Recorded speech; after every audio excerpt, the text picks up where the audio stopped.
Capito, we're privileged to have the ranking member, the vice chair of the full committee with us today. Senator Murray, you are recognized. Thank you very much, Chair Moran. It's good to work with you and Ranking Member Van Hollen in this new position, so look forward to both of you and the work on this committee.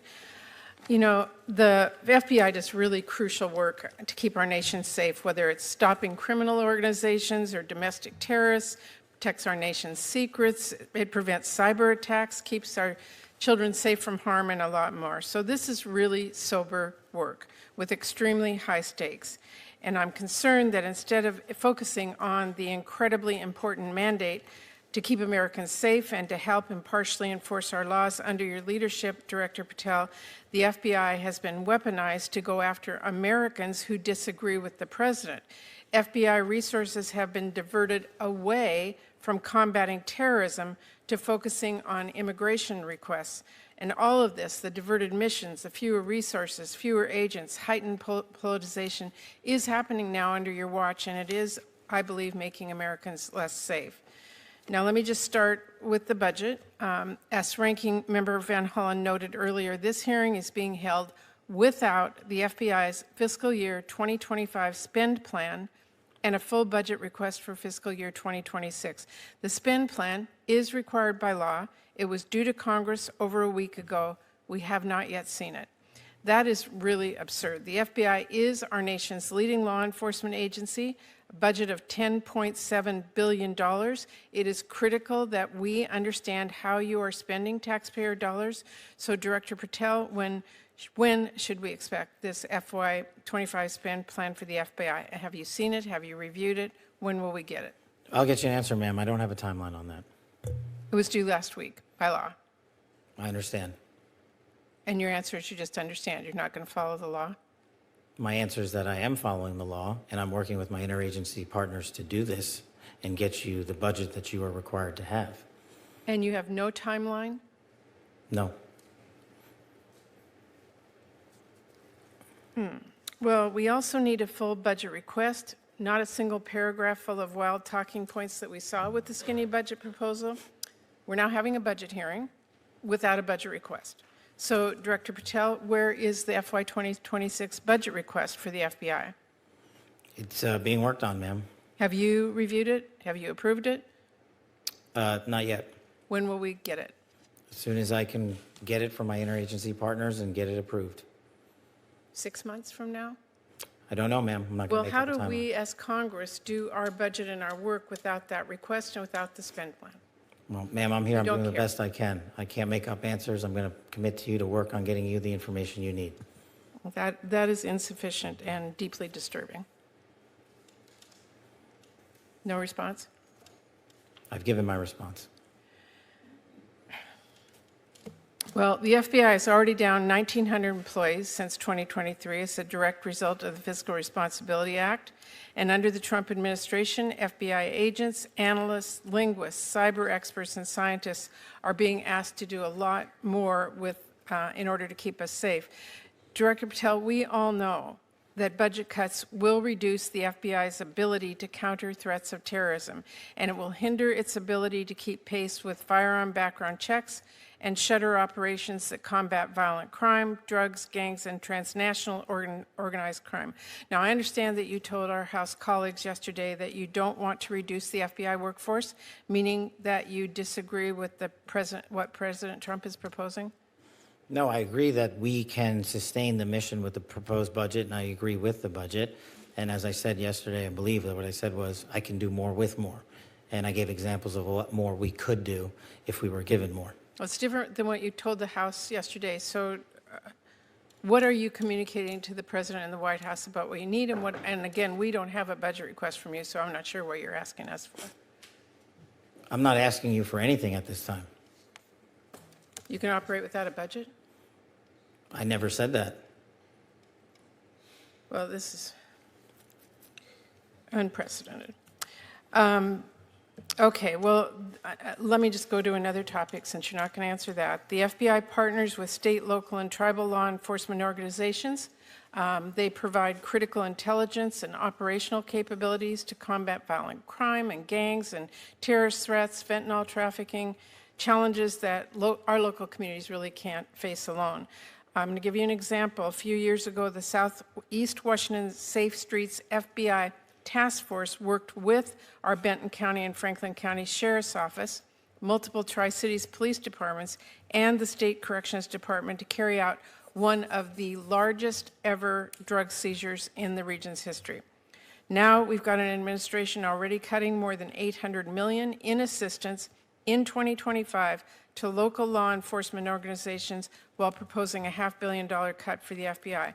Director Patel, can you explain to this committee how cutting resources for our local law enforcement partner agencies the FBI relies on to help your bureau keep safe, how do you expect the FBI and local law enforcement to do more without those significant resources they need?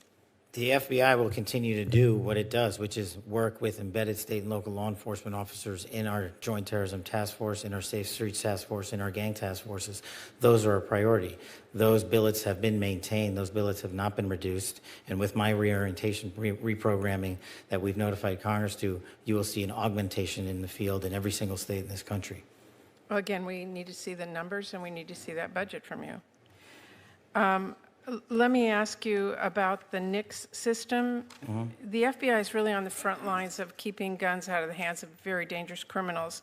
The NICS serves a really critical role in enhancing national security and public safety by conducting background checks. You know this. They are supported by the vast majority of American people, and I wanted to ask you this morning, will you commit to continuing to fund and run the FBI background check system? Yes. Thank you. I want to ask one final question here, Mr. Chairman. I want to talk again about how the FBI is focusing its resources. President Trump has turned the Department of Justice into a tool to go after his perceived enemies, and many of the actions we have now seen at the FBI are alarming. The FBI has reassigned and pushed out career FBI agents for political reasons. We have seen fear and intimidation promoted throughout the Bureau, including by polygraphing your own staff. We've seen the arrest of a sitting judge in Wisconsin. And during your confirmation hearing, you committed that there would be no politicization, no retribution at the FBI under your leadership. You've reportedly placed FBI employees responsible for investigation January 6 cases on leave. Is that keeping up your promise of no politicization, no retribution?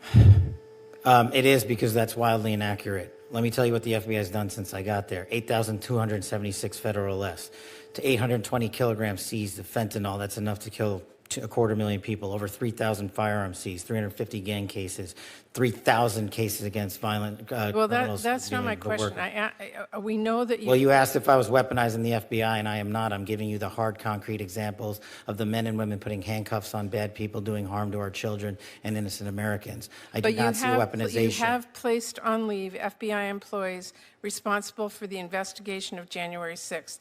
That sounds political to me. I have not placed anyone on leave who has not violated their ethical obligation or their oath to the Constitution. So if they were investigating January 6th, you believe they were violating an ethical obligation? Nope. I think the common theme here is you putting words in my mouth, and I'm not going to tolerate it, nor will the men and women of the FBI.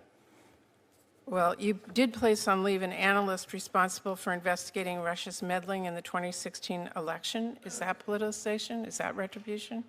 No, not if she broke the law or the ethical guidelines. I don't know which case you're talking about, but that's the standard. And we will hold ourselves inwardly accountable, and we will not be strayed from our mission because people think we are politicizing the Bureau. If you want to talk about someone who was attacked by a weaponized Bureau, you're looking at him. And now he's the director of the FBI, and he's cleaning it up. Well, I would just say to everyone who's listening that the FBI needs to be focused on its mission to keep the entire country safe. It should not be weaponized for partisan political gain. Director Thank you. Patel, since Senator 2022, Kennedy. the executive branch has been legally required to operate and maintain a publicly available system to which apportionments are posted. As you know, apportionments are legally required by the Anti-Deficiency Act. They are formal federal budgetary accounting documents that are legally binding on federal agency, and OMB uses them to tell agencies how and when they can spend legally appropriated funds. Beginning in March, this OMB stopped making these documents publicly accessible. You stated in your confirmation hearing before the Senate Judiciary Committee that you want to work to get public trust in the FBI back. It would seem to me that transparency and public reporting about where and how the Bureau is spending money would help in earning back public trust. As the leader of our nation's principal federal law enforcement agency, will you commit to making the FBI's account-specific apportionments publicly available? Absolutely, so long as I have the appropriate request. The law requires that all the information be posted publicly. Are you committing to do that? If that's what the law requires, yes. I'm not the appropriations expert, but if that's what the law requires, that's what we'll do. Do you have a timeline of when that would be possible, and why, since March, has it been taken down? No, ma'am, but I will get you one. Okay, so thank you for committing to publicly post what is required by law, the apportionment for the FBI. I wanted to ask about one of the U.S. Attorney nominee Ed Martin. As you know, the FBI conducts background checks on nominees for senior positions in the federal government. Ed Martin has been nominated by the president to serve as U.S. Attorney for the District of Columbia, one of the top prosecutor positions in the country, and he currently holds that position in an interim role. If it has come to light that Mr. Martin has praised a Nazi sympathizer named Timothy Hale Cuccinelli, who was also pardoned by President Trump after being convicted as a January 6 rioter. Mr. Martin called Hale Cuccinelli, quote, an extraordinary man, an extraordinary leader. He's also falsely claimed that he did not previously know that he was a Nazi sympathizer. Do you think that this is the kind of thing that the FBI should be careful to investigate as part of its background checks on nominees such as Mr. Martin? Thank you, ma'am. I'm not familiar with Mr. Martin's specific BI investigation, but I can tell you how the BIs are done for everybody at the FBI. We have careers running the entire inspection division and HRD component. That has not changed since I've been in the seat, and every BI has been held to the same standard by them, and either they pass along the information from their investigations that they cultivate, or they don't. We do not tell them what to pass on and what not to investigate. Do you know if this information and past association was part of the record? I'm not familiar with his personal background. Do you think that these types of controversial comments and interviews, association with Nazi sympathizers and anti-Semitic comments would be appropriate for inclusion in a given FBI background check? Ma'am, since his nomination is pending, it's not for me to comment on it. I don't have the BI in front of me. But in general, do you think that comments and associations like these should be part of an FBI background investigation report? That's up to the field agents, ma'am. I can't rewrite that for them. They have a way of doing these investigations that I have not inhibited or changed or altered since I got in the seat.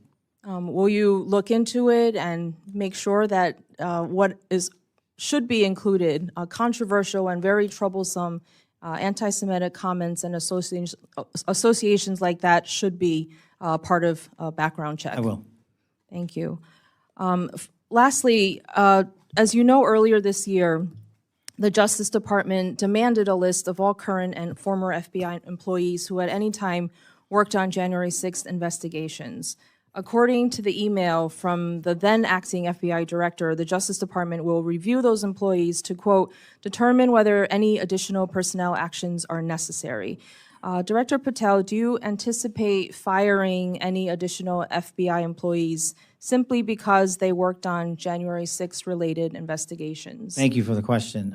That email or memo was sent out prior to my arrival at the FBI. We have not addressed that specific email since I've arrived because the matter's in litigation in federal court. Do you anticipate firing any additional employees that may have worked in relation to the January 6th investigations? The only way you get fired from the FBI while I'm the director is if you violate the ethical guidelines or break the law. Okay. Thank you. I yield back.